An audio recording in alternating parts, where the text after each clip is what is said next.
Steve. Yes. Guess what we're talking about today? What? Block your ears. Why? All things sex hormones, Steve. Oh, but testosterone? specifically, unfortunately not today, progesterone and estrogen. So the good, the bad, the ugly. Yep. Men as well. We're going to be talking about estrogen, progesterone for men. Men? Yep. Why we need them in men as well. Oh, wow. What can go wrong Yep. and what to do with when things do go wrong. So it's a really cool one. And probably more for the ladies, but the men can still listen because there's Listen good up, in there for men. men as well. Yeah. Okay, let's get into it. Yeah. Hey guys, welcome to the ATP project. You're with your hosts Steve and Nick. Hey Steve. Hey, Nick, how are you? I'm good. How are you? Good. Now, what the heck are we talking about today? I thought we'd do with this one because it's so just talking about estrogen and progesterone, but I think there's still a lot of confusion about that amongst women out there, in particular with cycles and things, and when things go a little bit wrong, how it can be simple imbalances, and so some women still maybe aren't fully aware of that sort of thing. So we're going to talk a little bit about what they do, what happens when they go wrong, when they go out of balance, and how we can fix it. And you know what I'm going to talk about? What? Men. You are, because you can't go a whole podcast without talking about I can't resist. No, look, seriously, this is the scary thing that a lot of men don't understand is that we need progesterone and we need estrogen. Yes. Otherwise, you won't be able to reproduce. You won't be able to have sex. You need it for your erections, Nick. Yeah. You know, like Me specifically. No, but you know, there's a huge role for men. Now, obviously, this is female focused because estrogen and progesterone is the bread and butter of women, Primarily, yeah. but men too. And you know, we've coordinated this so is that we cover both sexes, but it's predominantly women based. So with estrogen and progesterone, I mean, it's a really tricky one because there's three types of estrogen: Yep. E1, E2, E3. Yep. E2 is the most potent. That's estradiol. Yeah. Keep it simple. That's made from testosterone, which is made from ultimately cholesterol, from DHEA and prednisolone, all this sort of stuff. So, and progesterone, you know, is made from cholesterol as well, which again puts the fairy tale of cholesterol being a bad thing, you know, down the toilet. Yes, and cholesterol. Yeah, cholesterol. Well, that's a whole nother topic. Oh, which we've done many podcasts on it. times. Yep. But that's a big one that I see with women who are very underweight and are very low fat diets. Believe it or not, you still see that happening. Yeah. And they have very low cholesterol levels, and they have hormonal imbalances, or they have very low sex hormone levels, and you know, because they don't have enough cholesterol to make hormones. So, you know, I think a lot of women aren't aware of that cholesterol is needed for hormone production. So. Absolutely. Well, let's have a quick look. Let's start with estrogen. What does estrogen do in the body, the three estrogens? And you want to tell us a bit about that, just basically in women? Yeah. So there's, as you said, three estrogens, E1, E2, E3. Yep. E2 is the primary one for cycling women. Yep. E3 becomes more prominent in menopause. That's estriol, yep. Yep. And then E1 generally for pregnancy. Estrone. Yep. Yeah. Estrone will come up for pregnancy. And they're synthesized from androstenedione or testosterone via aromatase. Yep. So keep that in mind, because for men that is a factor. Oh, yeah. We're going to talk about aromatase a bit We today. want that for women. We don't want that so much for men. No. So primarily produced in the in the ovaries. We do have a little bit in our fat cells, more the E3, and that becomes when we're menopausal, that becomes more of an issue. Okay, good. So estrogen basically is for growth. Yeah. So it helps with, proliferation of things. So your lining of your uterus around your cycle and breast growth and all of that sort of thing. And that's why women have more body fat around the hips, butt and thighs is estrogen driven. So it's kind of a growth type of and hormone. So wow. Yeah. And in men, of course, it plays a role. It's very much in reproduction. The role of estrogen in reproduction does three things. And I've got a graph here, but I can't show it because it's got a picture of a naughty part of a boy. So I'm not even going to show Nick that because you wouldn't know any about that. It's involved in, believe it or not, getting an erection.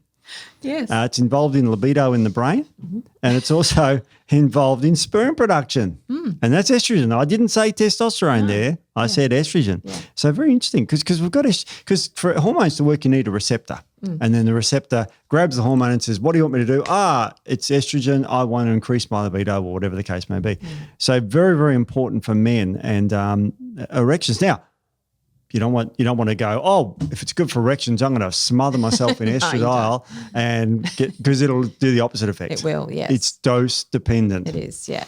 So very, very good estrogen. But it's a really, really important hormone for all sorts of things. In women, of course, and you've got a great diagram here about how it increases serotonin in the brain, which is good for lots of things. Yeah, definitely. So helps with serotonin. I mean, it does, and that's the thing with estrogen and progesterone. Women just think, well, it's just for your periods, cycles. It does a lot more than that. So obviously estrogen definitely has an impact on our bone health, on our mental health, for our brain, the brain. Skin health, as we said, also, so, neurotransmitters, all that sort of thing, gut health as well.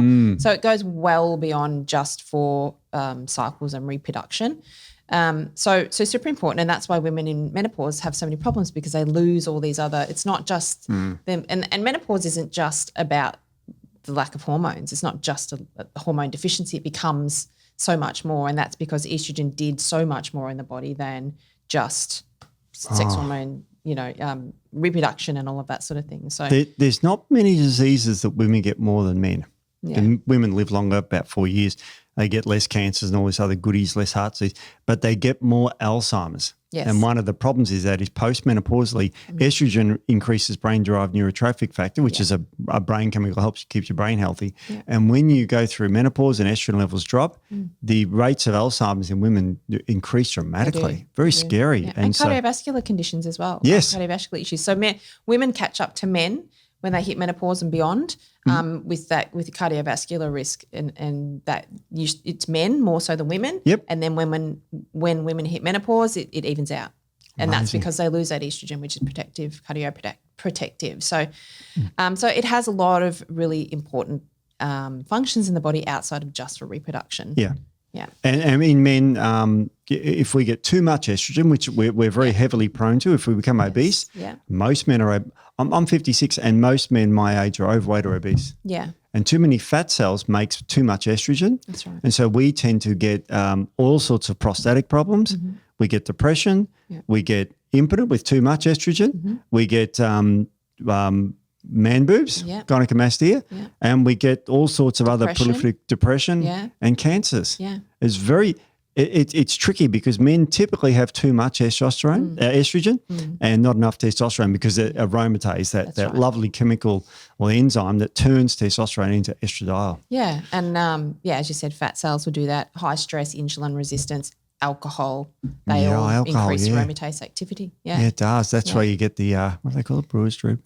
Too much estrogen. Yeah. I hadn't heard that until you said that a few podcasts ago. I thought it was a famous saying. Never heard of it. No, never heard of it. But it's true. But that's because of that alcohol increases aromatase activity. So and too much prolactin from the beer. Yeah, prolactin is another one. I've seen prolactin in men as well. So, but anyway, this isn't about prolactin. Real bad for autoimmune disease. Yeah, it's not about prolactin, but prolactin's another podcast on its own, I think. Yeah. It's a nasty one. Definitely. All right, so do you want to talk more about estrogen, or do you want to give people an overview of progesterone? Yeah, so progesterone, that's the other primary sex hormone in women. Yep. And so obviously progesterone helps us with ovulation. Yes. So that's the ability to release an egg for fertilization to fall pregnant.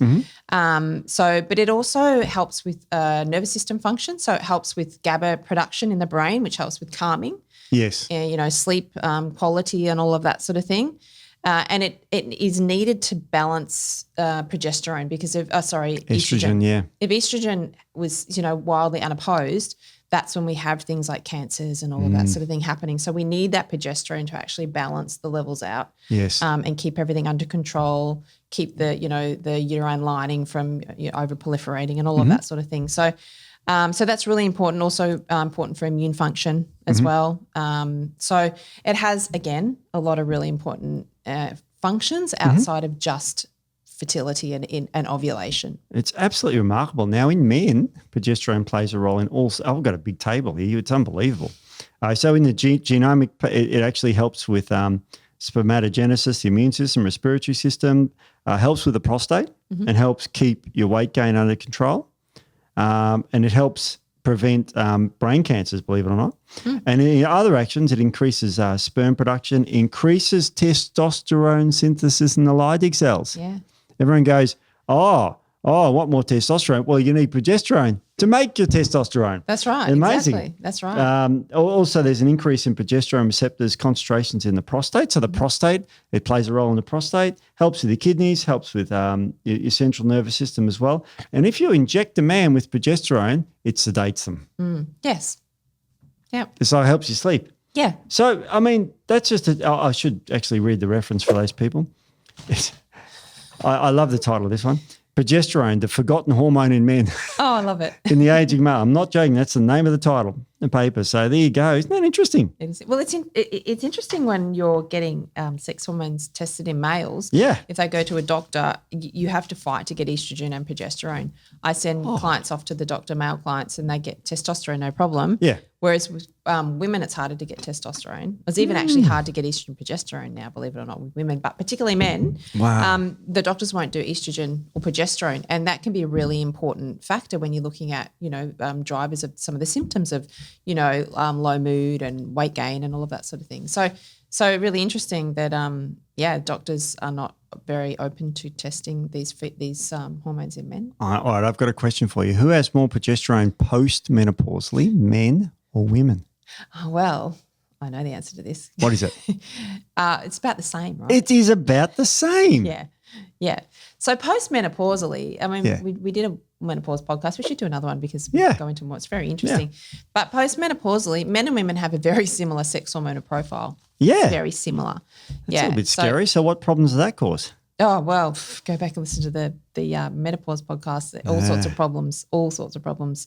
And as I said, it's not just a sex hormone deficiency in menopause. It's what comes with that. Yes. So if you treat the underlying things, you can balance things out without having to add in hormones. So estrogen really important in men as well. So I guess we could look at some of the signs and symptoms of dysregulated sex hormones. Sure. The women's aspect and I've got a beautiful chart here, but you go ahead. What are some of the signs and symptoms? What do we look out for? If we start for estrogen, yes. So if someone has maybe elevated estrogen, then they could have heavy bleeding. Yes. They could have, PMS. Yep. They could have lots of swelling, so tissue swelling, so fluid retention around the waist, around the hands, the feet, ankles, that type of thing. Mood disturbances, fatigue, acne is one, headaches, weight gain. God. There's a lot of symptoms. So that's when it's elevated. Yeah. And then when it's low, yeah. if it comes quite low, you can have hot flushes, you can have night sweats, insomnia, joint pain, skin issues, low sex drive, mood imbalances, all the things that you can have postmenopausally. Sometimes, I will say sometimes, because, and I've talked about this many times on the podcast, when I used to compete and I had very low sex hormone levels because I was very, very lean. Yeah. I didn't have any of these sort of symptoms. I didn't have the hot flushes, night sweats, insomnia. I had none of that. So it depends, I guess, on what's going on. But that can be a lot of the symptoms, cardiovascular issues, obviously bone mineral density issues as well if you have longer term lower estrogen when you're still in the cycling age. It's incredible. Yeah. So I've got a scary chart here. Do you want me to read my chart out? Read it. Again, I'll read from the paper. It's published this is a funny title of this one too. I like the title today. Estrogen, the necessary evil for human health and ways to tame it. Not making that up. No, that actually is. That is the title. Yeah. Okay. So firstly, it lists here some of the causes of high estrogen. And this is mainly women, of course. Enhances inflammation. Inflammation, yeah, I did a big one. BPA, bisphenol A, which is a plastic thing. Yeah. Also, alcohol, marijuana, heroin, cannabis, methadone, amphetamines, but even cosmetic products like fragrance compounds. Yeah, any of your beauty products. So anything with those hormone disrupting chemicals, horrendous. And I will say for men, marijuana, because I used to know a few people that were heavy marijuana users, they don't realise it's estrogenic. So anyone who's a heavy marijuana user, that's something to keep in mind. People are going to say, oh, well, this should be, cannabis is a great treatment or marijuana is great treatment for menopause. But well, yeah. And even common drugs like diazepam is estrogenic. Now, diazepam is Valium, is a drug. It's a benzodiazepine. It's a pretty common one. And the diseases associated with it are the who's who of cancers, all the bloody cancers. Even what I found interesting, high estrogen can lead to PCOS, polycystic ovarian syndrome. I didn't know that till I got the paper. Pituitary cancer, gastric cancer, breast, prostate cancer, obviously, ovarian cancer, schizophrenia, SLE, so lupus, MS, multiple sclerosis, male gynecomastia, male hypogonadism, and obesity it leads to. And I've got a list of the low estrogens. Yes. This is for men and women as well. Okay. The inhibitors are things like antidepressants, again, opioids, so painkillers. Even estrogens can cause low estrogen because it suppresses your natural production of it. That's right. Yep. Anti-androgens like the pill. Yep. Antihypertensive drugs, so blood pressure things. Anticonvulsants and immunosuppressive drugs and herbicides. And it could lead to osteoporosis, joint pain, Alzheimer's disease, Parkinson's disease, diabetes, and preeclampsia. Yeah, it's a lot. Wow. Yeah, and underweight is a big one as well. Yeah. So low body weight is a big one. And that's why women, and it's not specifically the menopause podcast, but it's a part of this, the whole life cycle of female hormones. Women who are much lighter, like very small, petite women that go through menopause a lot of times can have more problems because they generally don't have as much estrogen. So, or very, very slim, very slim women. So one of the probably the biggest reasons, because I used to see a lot of athletes and things, was amenorrhea, which is lack of a period due to low estrogen because they were very thin. So high stress also will shut down your production as well. So that's another. And it screws with progesterone as well, stress, because cortisol is made from progesterone. That's right. So Exactly. it's like if you're stressed Yeah. and you're pumping out loads of cortisol, your progesterone by nature is low. 100%. It's just depleting it. Yeah. And again, it makes sense from and I'm going to say that's a good thing. It doesn't sound like a good thing, but if you're stressed, like, you've got loads of progesterone right now, let's say, and you're running away from a tiger, you don't give a shit about progesterone levels. Well, they don't care that you're going to reproduce. No one ovulate, cares No. until you escape the animal, and then progesterone levels go back to normal. But what if your animal is your mortgage?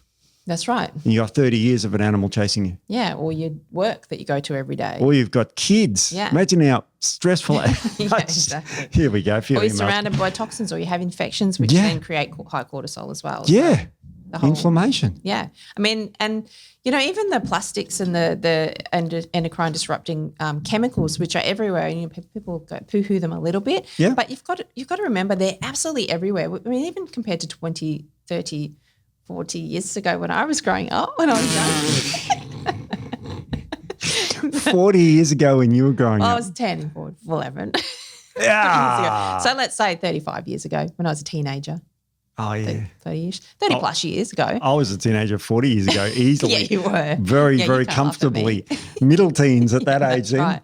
16, I remember. That's 40 years ago. I know. It's so scary, isn't it? I remember listening to Van Halen and Yeah, I was Jump came sorry, out. I'm going way off on a tangent. I was saying that to my partner the other day because he never listened to any like Bon Jovi, Poison, White Snake. I listened to all of these like power bands. Yeah. with the hair. Yeah. And, like cheesy as hell. But I had my partner's hair like, like them. I never listened to any of that. And I'm like, he's my age. I'm like, what's wrong with you? What's wrong with him? I used to love that stuff. I used to crank it up in my car with my P plates on and my Mazda 121 coupe with the sunroof. It was very cool. I had a Ford Laser back then. I had a very cool car.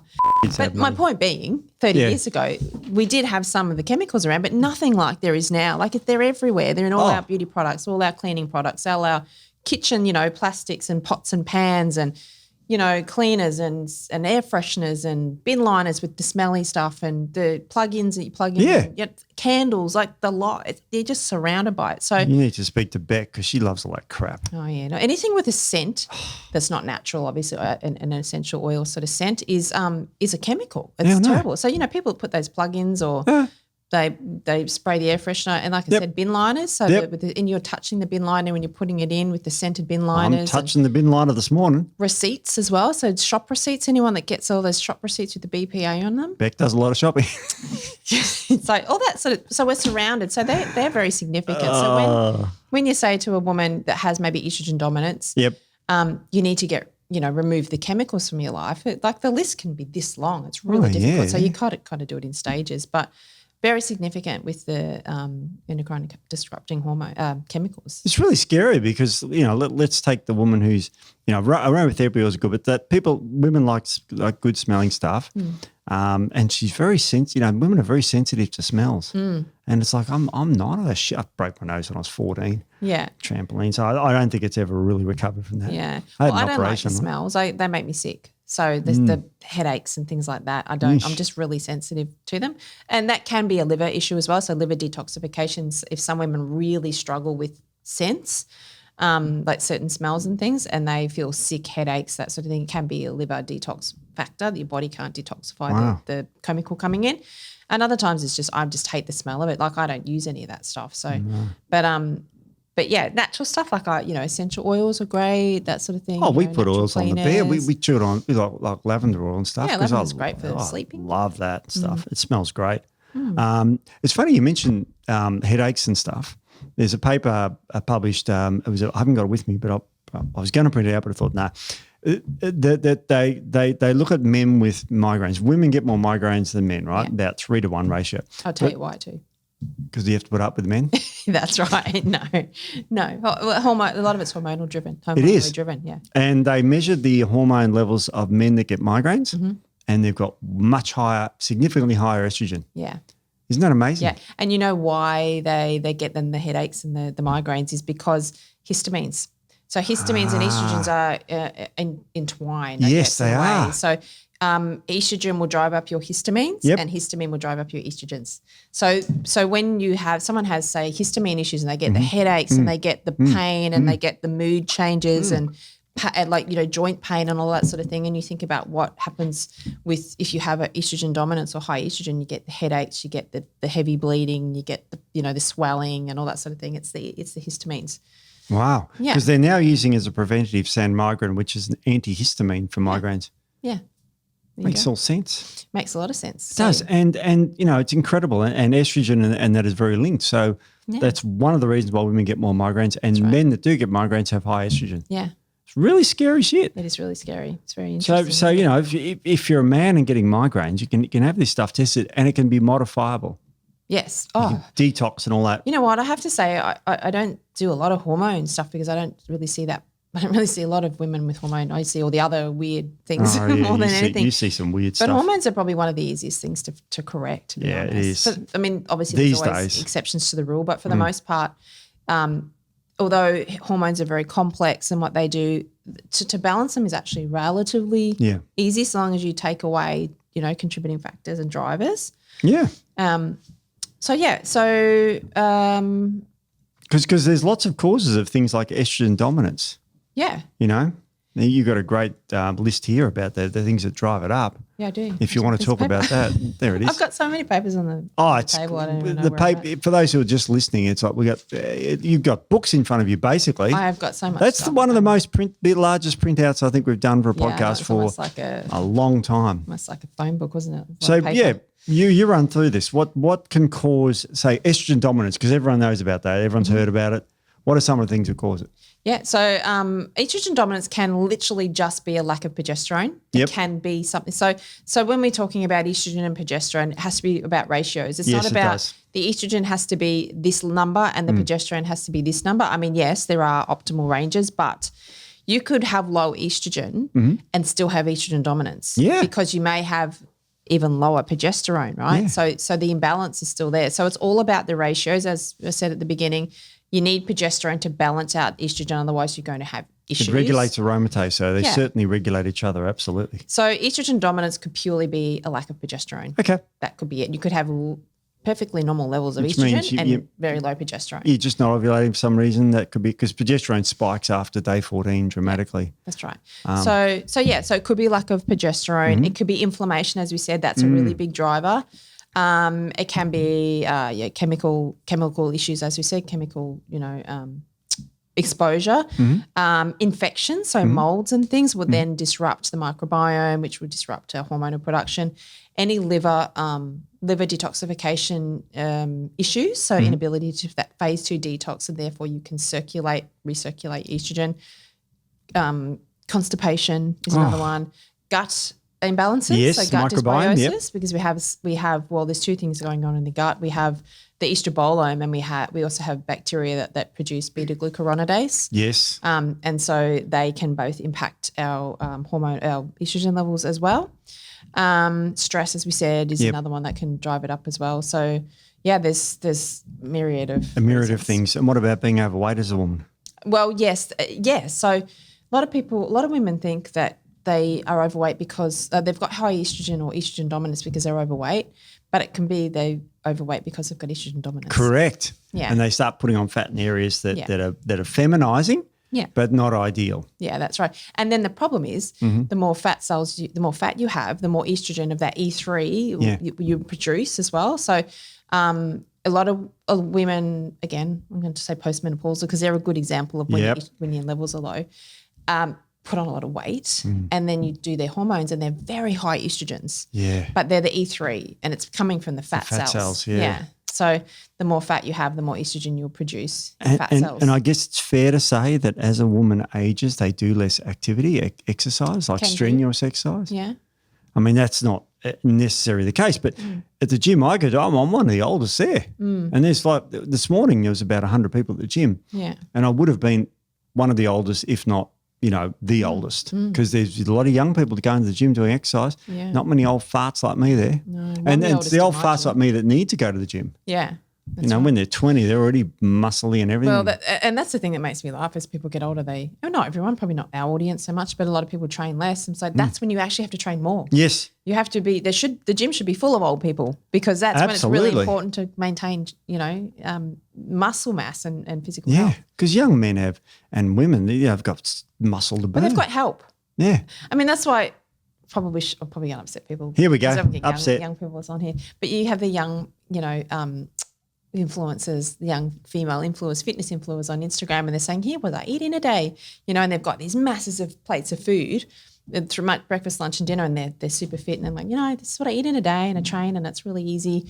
It's like, that's because you're 20. Yes. Like you have the hormonal profile to help you there, you have the resilience, you have everything else, but you have the muscle mass. So as you get older and you lose the estrogen, you lose that resilience, and you have more, adrenal issues, it's a lot harder. So everything's easier when you're younger. People may disagree, but believe me, it's only the young people that are going to disagree because when you get older, you realise. Life's on easy mode when you're young. And I'm going to offend someone saying that, but it is. They have health, they have energy, they have all these sorts of things going for them. Yeah. And it's really, look, I don't have motivation anymore to go to the gym, but I've got discipline. Yeah, and you have to. I mean, I was young, to be honest, it was easy.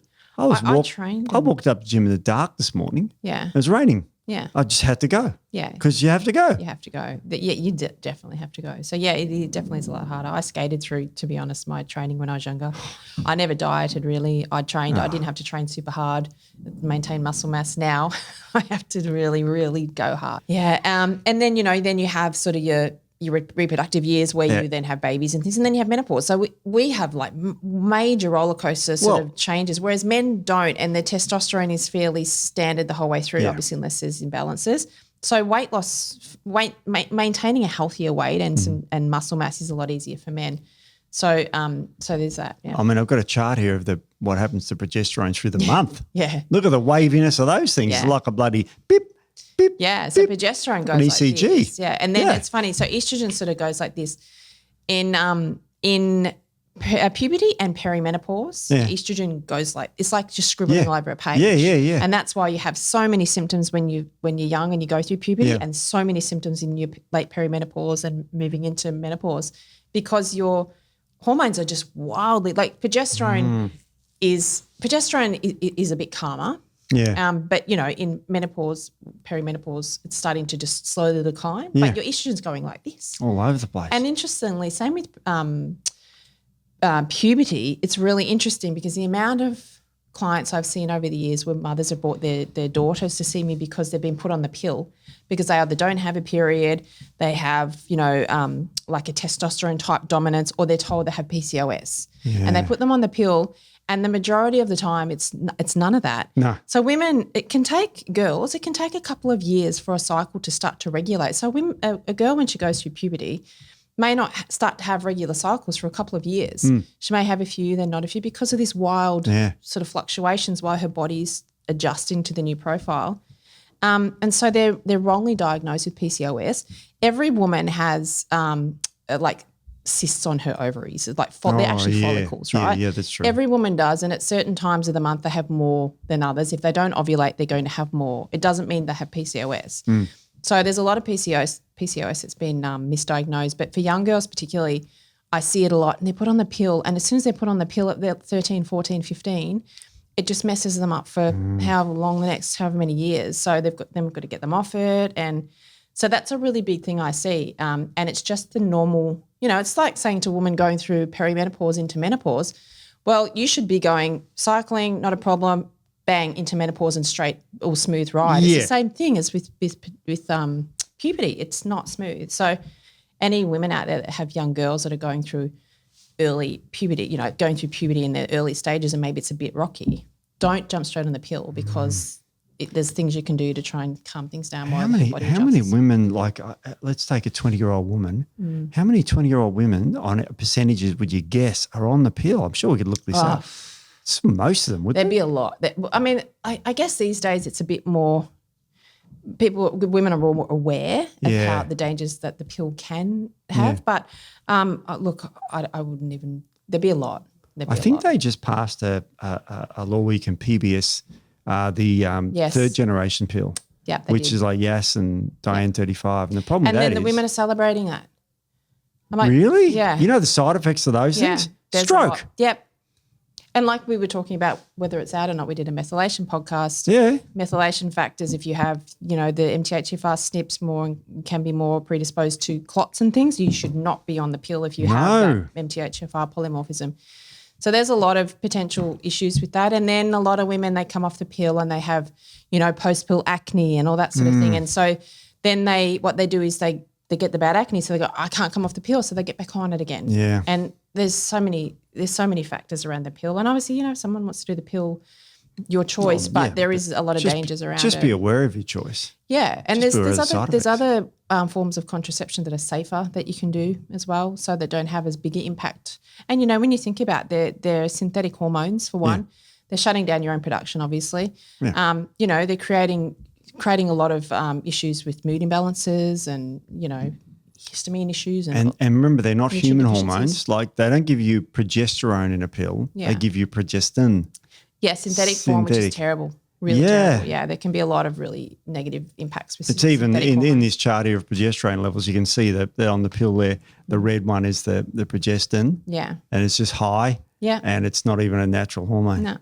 No. Normal progesterone levels are flat. Yeah. Which shouldn't be. You need a big pump at the end of your cycle. Yeah. We should actually do a podcast, I don't know, on coming off the pill because so many women struggle with it. So ways to actually get off the pill and not have some of these issues that come with that. But it's if you're on the pill, if you're on the pill for anything other than contraception, like for hormonal imbalances, just sort out the hormone imbalance. Don't use the pill for that because you're not actually fixing the problem. You're just masking the problem. And as soon as you come off the pill, the problem's going to come back. So what was that? Estrogen. So what are the consequences of having too much estrogen as a woman? What are the other things that can do? I went through some, but what about some of the more benign, or not benign, but some of the other things watch out for, symptoms? So some of the consequences, obviously heavy bleeding, heavy periods and things like that. So if you've got very, TMI or whatever, but a big clots in your when you're bleeding, that can be a sign of high estrogens as well because estrogen causes clotting, stickiness of your bloods. Fibroids, it could be for some people. Endometriosis, no, but yes, in a way, because if you have endometriosis is more of an autoimmune type picture. It's a very inflammatory driven and possibly even infection driven. But that can then, if you have high estrogen, that's going to make it worse. So endometriosis can be one. Obviously, aromatization, if you have a lot of estrogen and inflammation, you can aromatize to testosterone, which then can become more of a testosterone issue. So breast cancers and things like that can also be a consequence as well. Infertility as well can be a consequence. Insulin resistance, metabolic issues, that sort of thing. It's funny you said infertility. That's weird because that would normally be low estrogen, but it's again high or low. Yeah, high because generally if you've got high estrogen, you've got issues with progesterone or, some of the drivers, so inflammation. Yep. And even polymorphism, so MTHFR, COMT, they can be factors as well. So MTHFR, obviously you don't detoxify your estrogens very well, so therefore you can have a build-up. The COMT, is involved in that as well. So we did a podcast on about a week ago, Nic. We did. A week ago, right? Yeah, yes. Yeah. Yes, that's right, a week ago. Yeah. So there's some of the consequences of high estrogen. So, if you have hormonal imbalances, you don't just – and a lot of women just suck it up. Yeah. And a lot of women think it's normal. Even PMS, women think, oh, it's just part of it. Yes. It's actually not. It's common, but it's not normal. You shouldn't have pain and you shouldn't have all these issues around you. It's like obesity. It's common, but it's not healthy, normal. That's right. You should just – your period should just arrive without you even really knowing, obviously tracking it, but you shouldn't have any symptoms. So it's not normal to have, and generally if even something as benign as say PMS can be related to an imbalance. And there's PMDD too, which is even worse. That's a very really severe one. Yeah, I mean, I've seen clients that are suicidal. Oh, they get really? suicidal. Yeah, really horrendous. And we've been able to rectify that, and they've actually got their life back, because a lot of these women really are seriously suicidal. So, that's a really severe sort of form of PMS. But yeah, there's definitely things we can do there. It's just a significant imbalance. So, do you want to move on to progesterone now? Yeah, progesterone. Yeah. So what are some of the consequences of low progesterone? Oh yeah, this is common. Low progesterone. Yeah, or high progesterone also is a thing, but generally low progesterone. Low, So irregular cycles. So you can have a shorter cycle. So or you can also have so mid-cycle spotting is generally can, for the most part, be an indication of low progesterone. Right, okay. Because progesterone holds a period in. So if your progesterone is very low, you can have spotting. Yeah, so some women say, I get my period every 2 weeks. I'm like, well, then you're not. You're actually probably just got low progesterone and you're not holding it in. That's quite common. Infertility, obviously, because if you have low progesterone, you're not going to be ovulating. Yep. And you need to ovulate to fall pregnant. Anxiety and insomnia, because it has that GABAergic calming. Oh, yeah. And that's why, again, postmenopausal women, they can't sleep. They have anxiety and insomnia because they have the progesterone's pretty much dropped away. They're perpetually stressed. And what I've noticed about women that are perpetually stressed is they often get a cortisol belt around here because they make more progesterone and they therefore make more cortisol from it. That's right. Yeah. And as you correctly point out, it shunts it down this cortisol pathway. Yeah. They've got fat on their belly, subcutaneous fat, and it's disturbing when you see someone like that. It's highly stressed. They can't sleep. They're just stressed, and it's horrible. It's awful. Yeah. So thyroid dysfunction as well. Oh, so that can impact thyroid dysfunction. So they got low energy and they're depressed as well, and they never seem to get better. It's not like people get depressed acutely, but these people are chronically depressed. Yeah. They're just flat. They've got nothing. Really flat. Yeah. Yeah. So hard to work, hard to do anything. Yeah. So and then if you have high progesterone, so generally we can see high progesterone in PCOS. So a lot of time, well, generally, again, not always, but with PCOS you get high luteinizing hormone. Yeah. And luteinizing hormone is what drives up progesterone. Mm-hmm. So if you have PCOS and someone says, oh, you're not cycling regularly because you have PCOS, take some Vitex, which we'll talk about treatments, but take some Vitex or Chase as it's called, because it helps with ovulation. Mm-hmm. That actually drives up luteinizing hormone. So if you have PCOS, classic PCOS with high luteinizing hormone, you're going to make your symptoms worse. So you've got to be careful with that. But generally, if you have high progesterone, that's if you have high luteinizing hormone, it can drive progesterone up. So, right. Okay. But otherwise, progesterone, it's less likely to be high. It's more often low if there's an issue. So, that's that. Nice. All right. So that's very interesting. So we usually find in women high estrogen, low progesterone, and you get all sorts of problems with that, and it's caused by the gut and all sorts of things. All right. So what would you recommend with regards to testing for this? Because let's say I'm a woman, I identify as a woman, that sort of thing, and I think I've got high estrogen, low progesterone. Now, given that hormones fluctuate all over the place, there's got to be days involved when you test for these things. So can you go through what you test for hormones? Yeah. So generally, depending on the severity of the symptoms and things like that, you would just start with a basic blood test. Yep. This is affordable, easy to do. But when you're testing for hormones, you have to test at certain times of the month to capture whatever hormone you're looking at. Yep. So a lot of times women say, I went to the doctor and they had my hormones tested and they said everything was fine. I'm like, well, what part of the month did they test them in? Well, I don't know. Well, how do you know they're fine then? So you have to particularly if we're looking at progesterone, and that'd be the first thing I would look at because you can generally tell from a symptom picture when someone's telling you the symptoms whether it be more estrogen issue or low progesterone or that type of thing. So I always generally start with progesterone. So you really have to test between day 19 to 21 of your cycle. That's around when about it spikes. Yeah. It's supposed to spike. 7 to 10 days before your period is due.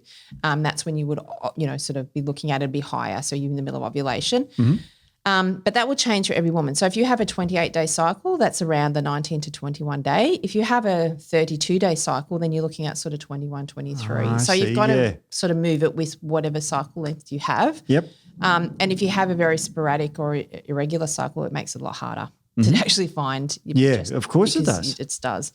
And then if you're looking at estrogen, you want to look at estrogen levels, then you sort of test around day 5-ish. Day 5, okay. Yeah.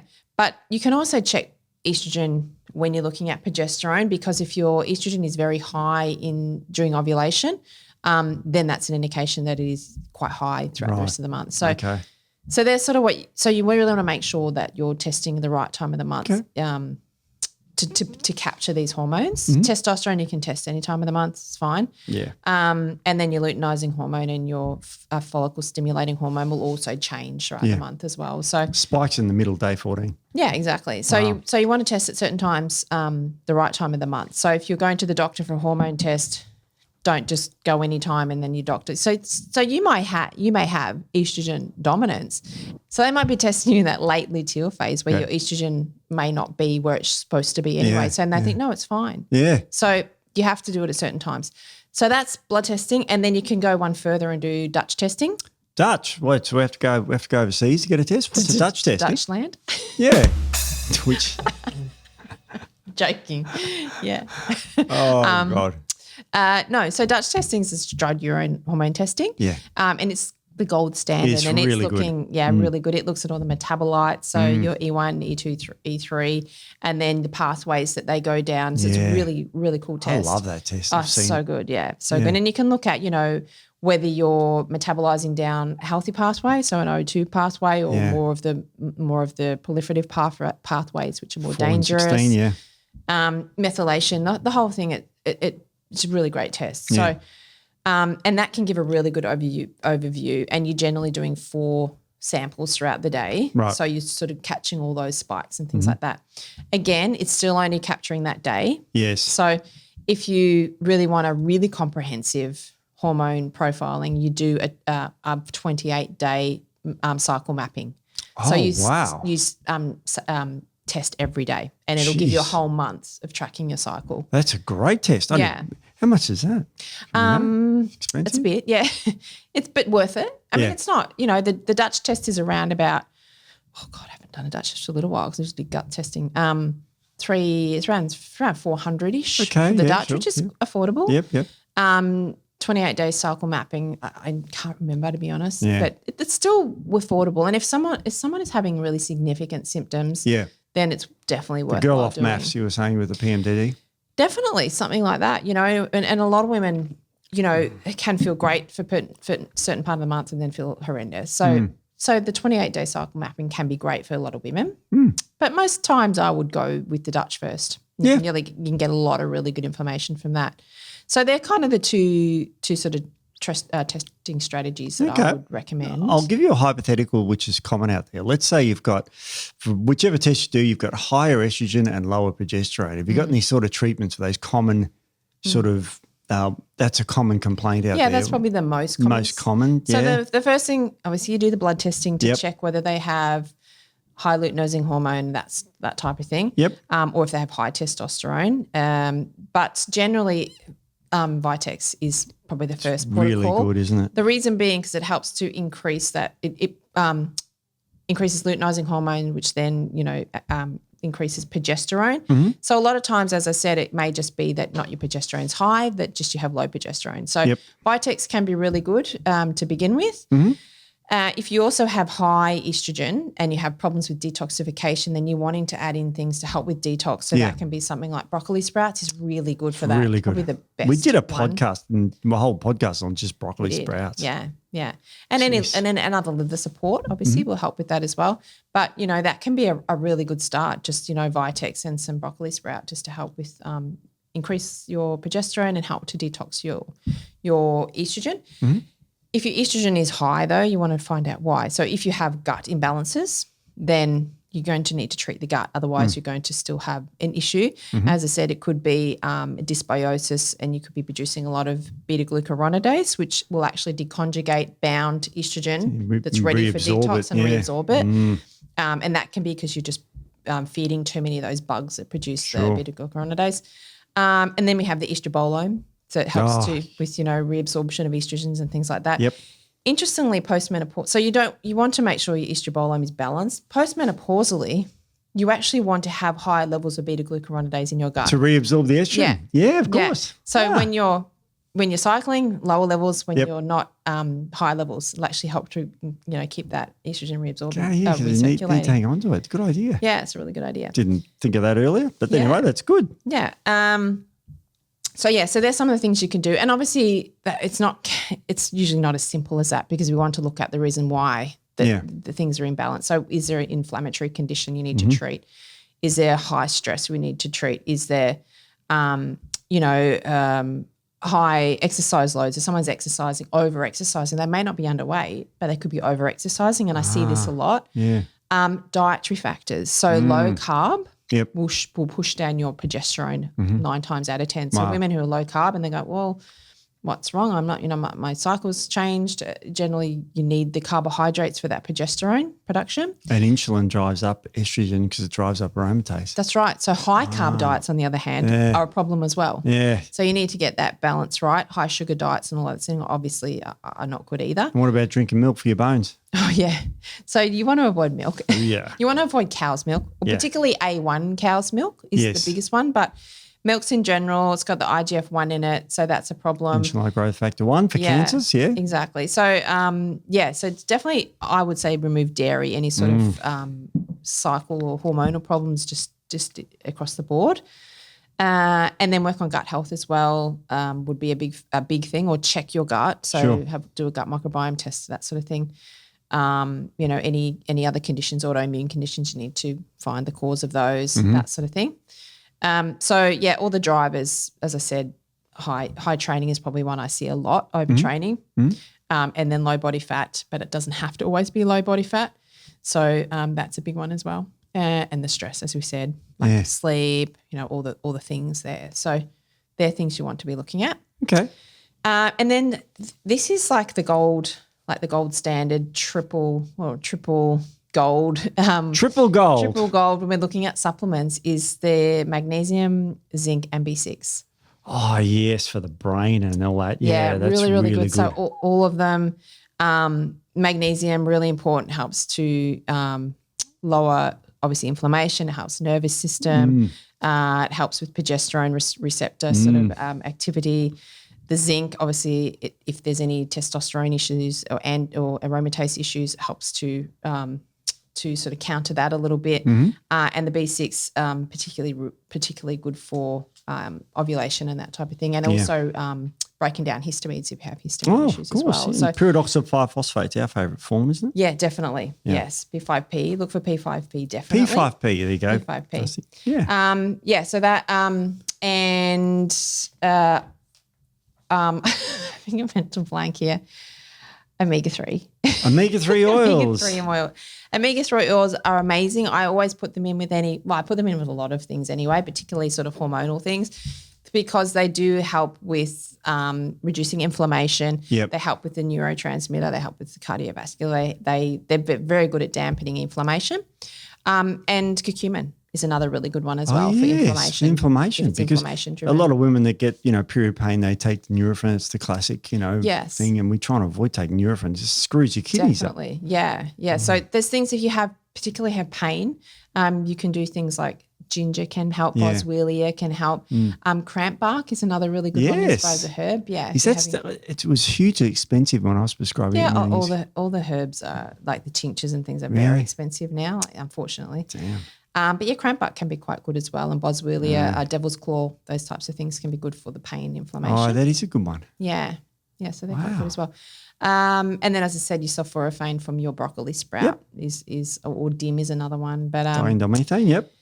Yeah, so there's lots of things we can do. But again, like everything, you want to look for the underlying cause because otherwise you're just band-aiding everything. You can give these supplements, but you need to know why these imbalances are happening. So, so there's lots of things. But my first suggestion would be get some testing done. Yes. Start off with some blood testing or Dutch testing. Dutch testing, you have to go through a practitioner. Blood testing, you can go through your GPs, so long as they'll give you the full range of hormones to get done. And then from there, but if you want to start out doing something, I wouldn't suggest Vitex without checking whether you have PCOS or not, if you have irregular periods. But otherwise, if you don't, you could try Vitex. But your magnesium, easy to put in. Zinc's easy to put in. Your omega-3s are easy to put in, and curcumin and even broccoli sprouts. So they're all good things you can start with without too many problems. But obviously speak to a practitioner, speak to a doctor, all the things. But if you want somewhere to start, look at that. But get some testing done and look for underlying causes. Insulin resistant is another reason for it, which is becoming more and more prevalent as well. Yeah. Wow, Nic, it's so complex. And, see a practitioner, you're in practice, Nicole Brown, naturopathy, if you Google that. Yeah. And I know you don't, quote, do hormones, but you do hormones. I do hormones. I just, for some reason, I attract more complex, all the complex, really weird cases. But I do hormones. I mean, like I said, hormones are probably one of the easier things that I do. So I do. I'm doing a lot more menopause stuff because, it's kind of an interest of mine now. Why? I just think it's fascinating.